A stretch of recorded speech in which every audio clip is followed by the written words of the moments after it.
થાય છે, એનું હૃદય પીગળે છે, અને એ ભગવાન એ પોતાના ભક્તને મળ્યા વગર રહી શકતા નથી. બસ આપણે છે ને આની પ્રેક્ટિસ કરવાની છે, આ ટ્રાય કરવાની છે, અને આ પ્રેક્ટિસ કરો, એક દિવસ ફાવટ આવી જાય. કંઈક શીખવું હોય તો શું કરવું પડે? અભ્યાસ કરવો પડે ને. તમારે તીર ચલાવતા શીખવું છે, એક દિવસ નિશાના ઉપર ન લાગ્યું, બીજા દિવસ નહીં, ત્રીજા દિવસ નહીં, ચોથા દિવસ નહીં, પાંચમો નહીં, છઠ્ઠો નહીં, 1 વર્ષ નહીં, 2 વર્ષ નહીં, પણ એક સમય તો આવશે ને જ્યારે એ તીર નિશાને લાગવાનું છે. આ અભ્યાસ કરવાનો છે આપણે. એમ તો જ્યારથી ભગવાન છે ત્યારથી એના ભક્ત છે, અને જે પ્રકારે ભગવાન અને ભક્ત એની કથા અનાદિ છે, એમ એના ભક્ત પણ અનાદિ છે. ભગવાનની લીલાઓના સાથી છે, કારણ કે ભગત ન હોય તો લીલા થાય નહીં. ભક્ત તો જરૂરી છે. ભગવાનનું મેન પાસું જ એના ભક્ત છે, અને એવા ભક્તોના ચરિત્ર, એવા ભક્તોની લીલાઓ જ્યારે આપણે ગાન કરીએ ને તો એ આપણને આહલાદ પ્રદાન કરે છે, આનંદ પ્રદાન કરે છે, સાંસારિક કષ્ટોથી મુક્તિ અપાવે છે. અને એવી જ ભગવાન પંઢરીનાથની ઓર એક પરમ ભક્તા, જેનું નામ હતું સખુબાઈ, જેનો અદ્ભુત સંબંધ ભગવાનથી છે. તો ભગવાન વિઠ્ઠલની આ ભક્ત સરળ હૃદય મહારાષ્ટ્રના કૃષ્ણા નદીના તટે, કોઈ કરહડ કહે છે, કોઈ કન્હડ કહે છે, અપભ્રંશ ભાષામાં નામ ગામનું કોઈ પણ હોઈ શકે, એક બ્રાહ્મણ પરિવારની વહુ હતી, આ પુત્રવધુ. પણ એ પરિવારમાં 4 મેમ્બર, સાસુ સસરા પતિ પત્ની. પણ સાસુ એટલે જે ઓરિજિનલ રોલ વાળી જે હતી, ખતરનાક, જે પહેલાનું વર્ઝન હતું આની પહેલાની પેઢીનું, જે કે ભાઈ આર્મી હોય ને, જે આર્મી અનુશાસન, એ હાહુઓનો અનુભવ તમને ન હોય, તમારી પેઢી હવે તો હારી થઈ ગઈ કે છે, હશે આમાં મોટી ઉંમરવાળા ઘણા છે એને આ માથા ભારે હાહુ પૂછ્યા વગર પાણી ન પી શકો તમે. હા, માતાજીઓને પૂછ લેજો, આ જેને જેને અનુભવ છે એ થાય કે નહીં. એને ખતરનાક કહેવાય ને જેને, और કુંડલ કૃષ્ણ પ્રભુની ભાષામાં કહું ને તો ડાયનાસોર વર્જન, જે હવે લુપ્ત થઈ ગયું છે. તો આવી મહા ખતરનાક હાહુઆની, સ્વભાવ કઠોર, દુષ્ટ, કુટિલ, અને આ સખુબાઈને હેરાન કરવામાં કાંઈ બાકી નહીં. આ બિચારી કામ કરે, હરખું ટાઈમે કામ કરે, વ્યવસ્થિત કરે, તોય એ હાહુનો નિયમ કે 2-4 ઢીગા પાટા ન આદે ત્યાં સુધી એને હક થાય. આવી ખતરનાક. અને ક્યારેક ક્યારેક તો બહુ ત્રાસ આપે તો ખાવાનું પણ આપે નહીં, અને આ રીતે દુખી કરે છે. અને એ દુઃખમાં સખુબાઈ હું વિચાર કરે છે કે આ તો મારા જ પૂર્વે કરેલા કર્મનું પરિણામ, ભલે દુઃખ આવે છે એ સારું છે કે મારા કર્મો કપાઈ રહ્યા છે, ભગવાનનો આશીર્વાદ માની સહન કરે, પ્રસન્ન રહે. અને ભગવદ્ ગીતા અધ્યાય 12માં ભગવાન કહે છે કે મને એ ભક્ત પ્રિય છે જે સુખ અને દુઃખની પ્રાપ્તિમાં સમ હોય, જે ક્ષમાવાન હોય, જે કોઈ પણ પ્રકારથી શરીરનો નિર્વાહ થાય એમાં સંતુષ્ટ હોય, ઇન્દ્રિય મનને વશમાં રાખવા વાળો હોય, જેની બુદ્ધિ મારામાં સમર્પિત હોય. તો ભગવાન કહે છે કે આવો જે ભક્ત, જે ક્યારેય કોઈનાથી ઉદ્વિગ્ન નથી થતો, એક સ્થિતિમાં રહે છે, આ મને પ્રિય છે.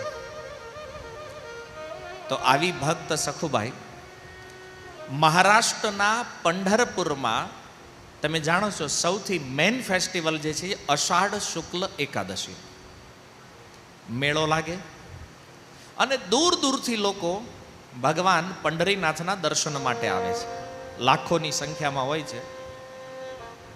અને આવો એક સંઘ જ્યારે પંઢરપુર જઈ રહ્યો છે, સખુબાઈ નદી ઉપર પાણી ભરવા માટે આવે, અને આ કીર્તનને જોયું વિઠ્ઠલ વિઠ્ઠલ કીર્તન કરતા કરતા પંઢરપુર જાતા લોકોને જોયા અને ભગવાન વિઠ્ઠલના દર્શનની તીવ્રતા જાગી એના મનમાં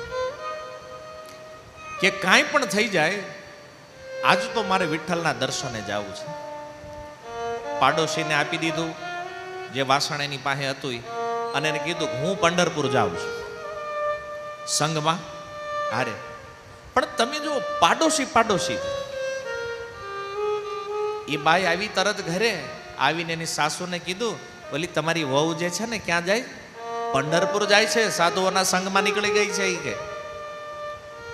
અને સમાચાર જેવા હાહુને મળ્યા, દીકરાને બોલાવ્યો અને કીધું અત્યારે ને અત્યારે એને લઈને આવ્યો. બોલો વ્યક્તિ આવ્યો સંઘમાં, આને આવવું તો નહોતું પણ મારી તોડીને ખેહીને, જેમ દુશાસન દ્રૌપદીને ખેહીને લાવે ને એમ ઘરે લઈને આવ્યો. ઘરે લાવી અને કીધું બોલો હવે આનું શું કરવાનું છે? તો સાસુએ કીધું કે કામ બાંધી દો, આને થાંભલારે બાંધી દો અને એ પંઢરપુરનો મેળો 15 દી હાલવાનો છે. 15 દી આને છોડવાની નહીં, ખાવા પીવાનું દેવાનું નથી. અને સખુબાઈને થાંભલારે બાંધી દેવામાં, અને એટલું કડક બંધન આપ્યું છે, દોરી બેહી ગઈ છે હાથમાં, જ્યાં જ્યાં શરીરમાં સ્પર્શ થાય રસ્સી બેહી ગઈ. અને બંધનમાં રડતા રડતા ભગવાનને પ્રાર્થના કરે છે, હે દયામય, મારા તો જે કોઈ કહું એ તમે છો કેવલ. ભલે હું હારી હોઉં ખરાબ હોઉં, હું જેવી છું પ્રભુ તમારી છું. મારી એક ઈચ્છા હતી ખાલી કે પ્રભુ હું પંઢરપુર આવું, હું તમારા દર્શન કરું, પણ આનો પણ અવસર તમે મને આપ્યો નહીં પ્રભુ. આટલી વાત તમે મારી સાંભળી નહીં પ્રભુ. એમ તમે દયાળુ છો પ્રભુ, પણ કાંઈક તમે મારો વિચાર કરો. જો શરણાગત થયેલા ભક્તની રક્ષા કરવી આ ભગવાનનો સ્વભાવ છે. ભાગવતમાં કથા છે, ગજેન્દ્રએ આર્ત ભાવથી જ્યારે ભગવાનને બોલાવ્યા તો ભગવાન ગરુડ ઉપર સવાર થઈ અને ગજેન્દ્રના ઉદ્ધાર કરવા માટે આવ્યા. એમાં સખુબાઈની આર્ત પુકાર ભગવાનને સાંભળી અને ભગવાન પંઢરીનાથનું હૃદય પીગળ્યું. ભગવાન પાડોશીનું રૂપ લઈને આવ્યા, જેણે ઓલી કમ્પ્લેન કરી હતી ને એનું રૂપ ભગવાને બનાવ્યું અને આવીને કીધું કે હું પંઢરપુર જાઉં છું, તારે નહીં થવું?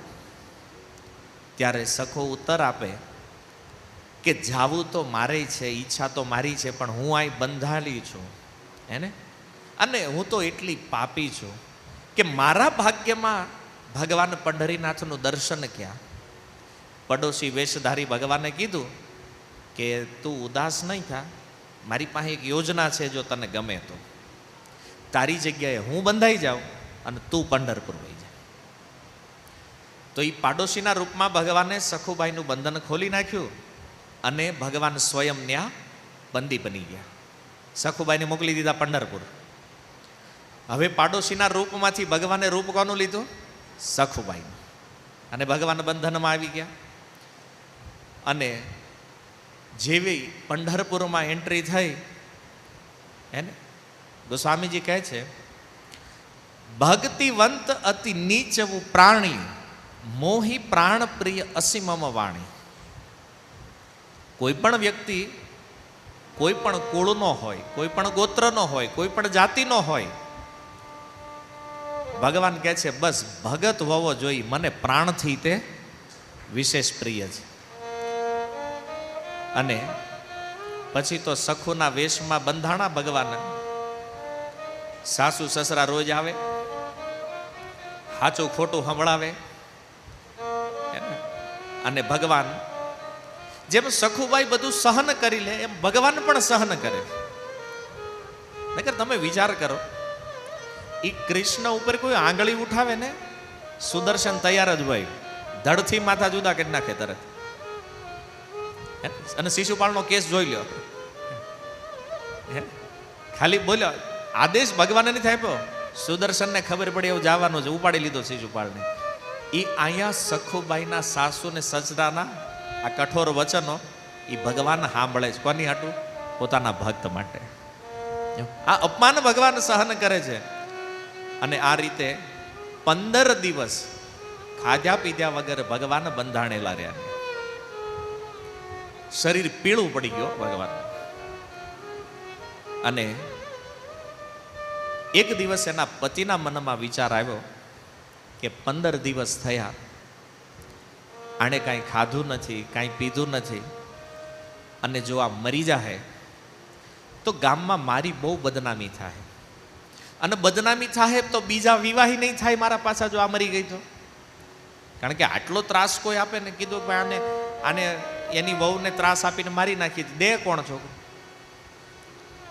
ભય થયો, થોડો સ્વાર્થ પણ હતો પોતાનો, પણ પશ્ચાતાપ. કારણ કે ભગવાન છે ને, દર્શન થયું તો થોડુંક ચિત્તમાં એવું થયું કે નહીં ભાઈ, પત્ની તો મારી છે ને, ગમે એમ તોય બંધનથી મુક્ત કરી અને એની ક્ષમા યાચના કરી કે ભાઈ મને માફ કરી દે, મારા માતા પિતાના કહેવાથી મેં તને બંધનમાં રાખી, તને દુઃખ આપ્યું છે. હવે તો ભગવાન છે, એને તો ખબર નથી. એને કાંઈ વાંધો નહીં. હવે ભગવાનને થયું કે ઘર ભેગો થાવ, કારણ કે 15 દીમાં આવડાને પીળો પાડી દીધો જ મને. હે કંઈક વૈકુંઠમાં જાવ, રૂકમણીની સેવા લઉં, કંઈક હરખું થાય. પણ ભગવાને વિચાર કર્યો કે જો હું વયો જાઉં અને સખુ જો પંઢરપુરથી નહીં આવે તો અહીંયા સ્થિતિ ગડબડ થઈ જાય. ભગવાને કીધું કે જ્યાં સુધી ન આવે ત્યાં સુધી અહીંયા જ રહેવાનું થાય છે, ક્યાંય જવું નથી. અને જુઓ, ભક્તના પ્રેમ માટે ભગવાન હું નથી કરતા, આ દુષ્ટોની સેવા ભગવાને ચાલુ કરી કરવા સખુબાઈ માટે. આ હતા સેવાને લાયક? સામાન્ય માણાની સેવાને લાયક નથી. આની સેવા કોણ કરે છે? સાક્ષાત ભગવાન વિઠ્ઠલ. એમ પ્રસાદ બનાવીને ખવડાવે. અને વિચાર કરો, આ ત્રણેયનું હું ભાગ્ય છે. સાક્ષાત ભગવાનના હાથે બનેલો પ્રસાદ આને મળે. ભગવાન પાણી ભરે, ઝાડુ મારે, અનાજ પીસે, ટોટલ કામ જે સખું કરે બધું જ કામ ભગવાન કરવા માંડ્યા કરે. એક આજ્ઞાકારી પત્નીની જેમ ભગવાન ત્રણેય ટાઈમમાં કામ કરવા લાગ્યા છે. ઓલ્યા ત્રણેય વિચાર કરે કે હારો ટેસ્ટ જમવાનો ફરી ગયો છે. કારણ કે હવે ભગવાનના હાથનું ભોજન એટલે. અને એ પ્રસાદ લેતા લેતા સ્થિતિ એવી થઈ કે ત્રણેયની ચિત્ત શુદ્ધિ થઈ ગઈ. જો કોઈ સાધુના હાથથી પ્રસાદ મળી જાય ને તોય એનું ચિત્ત બદલી જાય. આ તો સાક્ષાત ભગવાનના હાથથી એને પ્રસાદ મળ્યો. ત્રણેયની ચિત્ત શુદ્ધિ થઈ અને ત્રણેયનો વ્યવહાર અનુકૂળ થઈ ગયો. સુધરી ગયા ત્રણેય. આપણી ભાષામાં સાસુ, સસરા, પતિ બધા અનુકૂળ થઈ ગયા. અને આ બાજુ પંઢરપુરમાં સખુબાઈને એ બોલાઈ ગયો કે હું મારી જગ્યાએ કોકને બાંધીને આવી છું. એને તો ભાઈ પંઢરપુરનો જે રંગ ચડ્યો છે પછી. અને પછી તો એને નક્કી કર્યું કે હવે ઘરે જવાનું થતું નથી. આ આઘરું છે ને, ભગવાન હલવાઈ જવાના છે. સખુબાઈને નક્કી કર્યું કે આપણે પાછું જવું નથી. અને મંદિરમાં એ ભગવાન પંઢરીનાથના દર્શન કરતા કરતા એ ભગવાનના રૂપમાં એવું આકર્ષણ લાગ્યું કે એને ત્યાં સમાધિ લાગી ગઈ. અને સમાધિ લાગી તો ત્યાંના જે બ્રાહ્મણો હતા એને થયું કે આનું મૃત્યુ થઈ ગયું છે સમાધિમાં. ઓલાએ માની લીધું કે આનું મૃત્યુ થઈ ગયું છે. અને સમાધિની અવસ્થામાં એ બ્રાહ્મણોએ આ સખુનો અંતિમ સંસ્કાર કરી નાખ્યો ને પંઢરપુરમાં. તો આશ્ચર્ય હતું. ઓલાને તો એમ જ હતું આનું મૃત્યુ થયું, પણ સમાધિમાં સખુબાઈ તો નીકળી ગયા વૈકુંઠ. હવે આ બાજુ તકલીફ ક્યાં થઈ? રૂકમણીજીને. એ ક્યાં ઘરેથી ગયા છે, આટલા દિવસ થયા છે, પાછા આવ્યા નથી. અને ઓલી સખુ તો ગઈ. તો હવે આ તો પાછા આવશે નહીં ક્યારેય, કારણ કે આને તો લાઈફ ટાઈમ રોકાવું પડશે ને ત્યાં. ભગવાન તો વાટે હતા કે આજ પાછી આવે, કાલે પાછી આવે તો હું જાઉં. અને પછી રૂકમણીજીએ વિચાર કર્યો કે હવે મારે કંઈક કરવું પડશે. તો રૂકમણીજીએ જોયું કે આનું તો શરીર તો ગયું. તો જ્યારે સ્મશાનથી બધા નીકળી ગયા ત્યારે રૂકમણીજી ત્યાં આવે છે અને આવી અને રૂકમણીજીએ એ સખુબાઈને પુનર્જીવિત કર્યા પાછું રૂપ. તો રૂકમણીજીએ કીધું કે હવે તારે તારા ગામ જવાનું છે પાછું. ત્યારે સખુ કહે છે કે માતા, હું પ્રતિજ્ઞા લઈને આવી હતી કે આ શરીરથી હવે પાછું કોઈ દી ઘરે જવું નથી. તો રૂકમણીજી કે પણ હવે આ શરીર તારું નથી ને, તું જેની પ્રતિજ્ઞા કરી એ તો રાખ થઈ ગયું, ક્યાંય પડ્યું. આ તો મેં આપ્યું છે તને નવું. અત્યારે તું ત્યાં જા, કારણ કે તું જાશ તો મારો પ્રોબ્લેમ સુલટવાનો છે. તું જા ઘરે પાછી અને તારું કલ્યાણ થશે. માતા રૂકમણીએ આશીર્વાદ આપ્યો. સખુબાઈને લાગ્યું આમ ગાઢ નિદ્રામાં સૂઈને ઉઠ્યા હોય આવો અનુભવ, કારણ કે મૃત્યુ પછી કોઈ જીવિત થાય પાછું. 2 દિવસ થયા ચાલતા ચાલતા એ કરહડ પોતાના ગામની અંદર પહોંચે. તો જેવી ગામમાં એની એન્ટ્રી થઈ, ભગવાને પાછો વેશ પાડોશીનો લઈ લીધો અને પાણી ભરવાનો ઘડો લઈ અને ભગવાન એને કાવેરી નદીના તટે મળ્યા. અને એને જોઈને સખુબાઈને યાદ આવ્યું, હા આને બાંધીને ગઈ હતી હું. એણે કીધું, બેન મને માફ કરી દેજે, મેં બહુ કષ્ટ આપ્યું છે તને. કષ્ટની તો હું વાત. ભગવાન કે આમાં કષ્ટ શું હોય કે હવે ભગવાનને ખબર કેટલું થયું. પણ એ કે હવે આલે આ તારો ઘડો, હવે આ તારું પાણી તું કામ કર ને મને જવા દે. સખુબાઈ પાણી ભરીને ઘરે આવે. મને ઘરનાનો વ્યવહાર ચેન્જ, આખો વાતાવરણ આખું બદલાઈ ગયેલું. તો પરિવારવાળાને કાંઈ સમજાણું નહીં શું થયું છે, નથી સખુબાઈને કાંઈ સમજમાં આવતું ઘટના શું બની છે. થોડા દિવસ થયા, જે બ્રાહ્મણે સખુબાઈનો અંતિમ સંસ્કાર કર્યો હતો એના જ ગામનો બ્રાહ્મણ, એ બ્રાહ્મણે આવીને સમાચાર આપ્યા કે તમારી જે પુત્રવધુ છે પંઢરપુરમાં એનું મૃત્યુ થયું છે અને મારા હાથે મેં એને અગ્નિદાહ આપ્યો છે. તો ઓલા ઘરવાળા કે કોની વાત કરો જી કે તમારી પુત્રવધુ અહીંયા છે ઘરે. ઈ ક્યાં ઓલાને સમજાણું ને, એ ક્યારે હું મારી હાથે બાળીને આવ્યો છું. કે આ પાછી કઈ રીતે આવી. અને ત્યારે સખુબાઈને બોલાવી અને એ પરિવારજનો પૂછે છે કે હકીકત છે હું થયું છે શું. અને ત્યારે એણે એ આખી ઘટના કે રૂકમણીજીએ મને આ શરીર આપ્યું છે અને હું અહીંયા પાછી આવી. તો એટલે પરિવારવાળા કે પણ તું ગઈ તો 15 દી અહીં બાંધ્યું, ઈ કોણ છે. ત્યારે એણે કીધું કે ઈ સાક્ષાત ભગવાન વિઠ્ઠલ છે.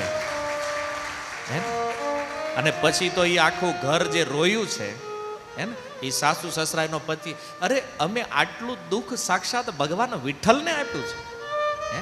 આ કષ્ટ અમે પત્ની સમજીને આપ્યું, પણ એ દુઃખ મળ્યું કોને? ભગવાન વિઠ્ઠલને. અને જ્યારે આ ખબર પડી, આ ત્રણેય ભગવાનના ભક્ત બન્યા અને આ રીતે આખું પરિવાર જે છે આને ભગવાન વિઠ્ઠલના ચરણોની પ્રાપ્તિ થઈ ગઈ છે. તો હવે આવા સુંદર જે ભક્ત ચરિત્રો, એમાં આ 2 સ્ત્રી છે, જનાબાઈ અને આ સખુબાઈ. આ બંનેનું ભજન એવું વિલક્ષણ છે કે પંઢરપુરના જે પુરુષ ભક્તો હતા, આ મહાપુરુષો પણ એકવાર વિચાર કરતા કે આની જેવું ભજન કરવું ને એ તો આપણા માટે પણ સંભવ નથી. તો જો ભક્તિ એવું નથી કે કોઈ એક જાતિ કે કોઈ પુરુષ હોય તો જ કરીએ કે સ્ત્રી ન કરી શકે. આ ભક્તિ કોઈ ભેદ વગર આ સંસારમાં સમાન રૂપથી જીવનો ઉદ્ધાર કરે છે. તમે જુઓ, ગજેન્દ્ર હાથીના રૂપમાં છે, ત્યાં પણ જો ભગવાન એને મળતા હોય તો વિચાર કરો કે આ મનુષ્યમાં કયું બંધન છે ભજન કરવા માટે. અને રહી વાત કષ્ટોની, તો આવા શુદ્ધ ભક્તોના જીવનમાં પણ જો આવી સમસ્યાઓ આવતી હોય તો હું માનું છું કે આપણે તો એવા સુખી છીએ કે આ ભક્તોને જે કષ્ટ આવ્યા સમાજથી, પરિવારોથી, સંબંધીઓથી, આવા કષ્ટ આપણે છે નહીં.